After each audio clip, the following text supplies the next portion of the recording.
الانسان لفی خسر. اب یہ کلام مفید ہے، اس کے معنی سمجھ میں آ گئے. اسی طرح تیسری آیت کے کوئی معنی نہیں بنتے جب تک کہ دوسری آیت کے ساتھ نہ جڑے. الا الذین آمنوا وعملوا الصالحات وتواصوا بالحق وتواصوا بالصبر. سوائے ان کے جو ایمان لائے اور جنہوں نے نیک عمل کیے، جنہوں نے حق کی وصیت کی اور جنہوں نے صبر کی وقت تاکید کی. یہ اللہ سے کلام شروع ہو رہا ہے تو یہ تو مستثنا ہے نا. مستثنا من ہو کیا ہے، کس سے مستثنا کیا جا رہا ہے؟ دوسری آیت کے ساتھ جوڑیں گے تو معلوم ہوگا کہ ہاں اب یہ کلام مفید ہے. ان الانسان لفی خسر الا الذین آمنوا وعملوا الصالحات وتواصوا بالحق وتواصوا بالصبر. اس سے کیا بات سامنے آئی؟ انگریزی میں جب آپ انالیسس کرتے ہیں کمپلیکس سینٹنس کا تو اس کا پرنسپل کلوز ایک ہوتا ہے.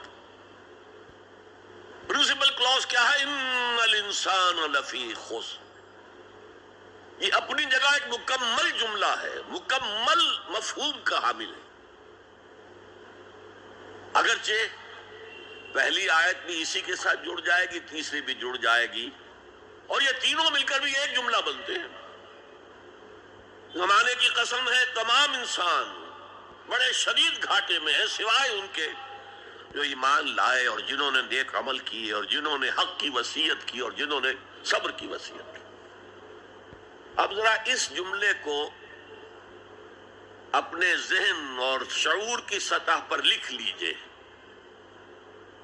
یا لوح قلب پر کندہ کر لیجئے. زمانے کی قسم ہے تمام انسان خسارے میں ہیں، گھاٹے میں ہیں سوائے ان کے جو ایمان لائے اور جنہوں نے نیک عمل کیے اور جنہوں نے ایک دوسرے کو حق کی وصیت کی اور جنہوں نے صبر کی وصیت کی. اس جملے کو بار بار پڑھیے، بار بار پڑھیے، بار بار پڑھیے اور پھر کچھ نتیجے نکالیے. اس جملے میں کامیابی اور ناکامی کا ایک معیار ہمارے سامنے آ رہا ہے.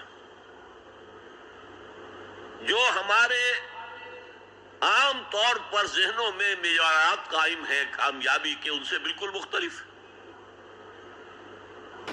ہم کسے کامیابی سمجھتے ہیں؟ جو زیادہ دولت مند ہے زیادہ کامیاب ہے، جس کی جائیداد زیادہ ہے زیادہ کامیاب ہے، جس کی تجارت بہت پھیلی ہوئی ہے زیادہ کامیاب ہے، جس کے پاس عہدہ بہت بڑا ہے زیادہ کامیاب ہے. یہی ہمارے کامیابی کی تصورات ہیں. ان تمام تصورات کی نفی ہے. کامیابی ان چیزوں سے متعلق ہے ہی نہیں. کامیابی تو ان چار چیزوں سے متعلق ہے: ایمان، عمل صالح، تواصی بالحق، تواصی بالصبر. یہ ہے تو کامیابی ہے، یہ نہیں ہے تو کوئی کامیابی نہیں.